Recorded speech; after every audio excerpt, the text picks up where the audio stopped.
Hi, welcome back to Feel Food Factor. Today's special recipe is aloo, capsicum and besan or chickpea flour ki subzi. It's very simple. For that I have taken capsicum or bell peppers. I've cut them into big squares like this. I've taken red and green both, and these are onions. And then I've crushed some garlic and smashed them. And then this is curry leaves, and I've also cut the potatoes into big chunks. So for this amount of vegetables, I have taken 2 tablespoons of besan or chickpea flour. And masalas are pretty simple. It's jeera and then salt, turmeric and red chili powder. Now in a pan, I have heated up some oil and I added potatoes to that. So I'm going to roast these potatoes until they are golden brown in color. I don't want them to be cooked completely, but just to be roasted on the outer side. So once you see that the potatoes have browned enough like this, that's when we will remove it without any oil, because we will use that oil to make the remaining part of the subzi. So now that I'm taking off all the potatoes from the oil, I'm going to add in some cumin seeds, that is jeera, to the remaining oil. Once the jeera splutters, I'm going to add a little bit of hing. I did not mention that earlier, but I did add hing. And then I'm adding in some garlic. So I'm going to fry the garlic for a minute or two. And then after the garlic is also roasted a little bit, then I'm going to add curry leaves to this. Make sure the flame is on low. So after adding the curry leaves, we'll let it splutter and then add in the onions.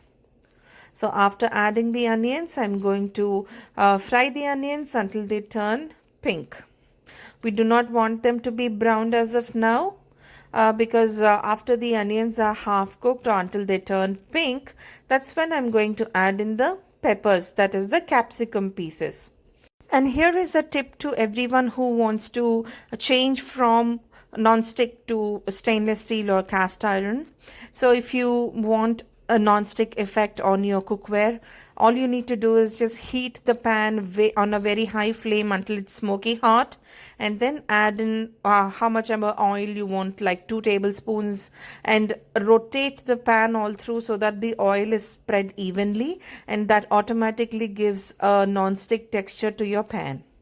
So now I've also added the red and green capsicum, that is the bell peppers, and I'm going to let this cook on a low flame, because we do not want the bell peppers or the capsicum to become completely soft. We need the crunchiness in them that will retain all the vitamins and also a unique taste.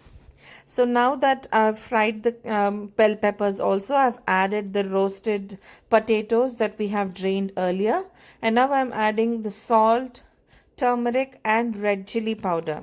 So the salt and red chili powder, you have to add it as per your taste for the entire sabzi at this moment, because after adding the besan or the chickpea flour, it's not going to taste very well if you add in salt and red chili powder again on top of that, because the sabzi or the curry that you're making, it will not absorb the flavors. So after adding the turmeric and red chili powder, we will let this cook for a couple of minutes, and then we will add the chickpea flour or the besan, and we'll make sure that we toss it very well so that all the pieces of the vegetables are coated with the besan. So look at the color, it's so beautiful, isn't it? So we will put the lid on and we will let this cook for about 5 minutes until the besan or the chickpea flour is cooked well. It should cook in the steam of the vegetables itself. We are not going to add any water. So after you see all the vegetables are cooked well and they started roasting on the bottom of the pan, that's when you will know that the sabzi is ready. Just top it up with a little bit of coriander or cilantro and mix it well. Now this curry is all ready to be served. You can serve it with rice with a dollop of ghee on top, or you can also serve it with rotis or chapatis. It's going to taste excellent. This sabzi does not only serve as your everyday food, but also when you host any parties or when you invite any guests to your home, this can be on your guest or party menu. Let me tell you why. Everybody loves potatoes, don't they? So, along with potatoes, if you add so colorful vegetables, anyone's appetite will increase. And this looks good and also it tastes awesome. So, I would recommend you to make it once when you have guests coming over, and you will get 100 marks from your guests. Trust me.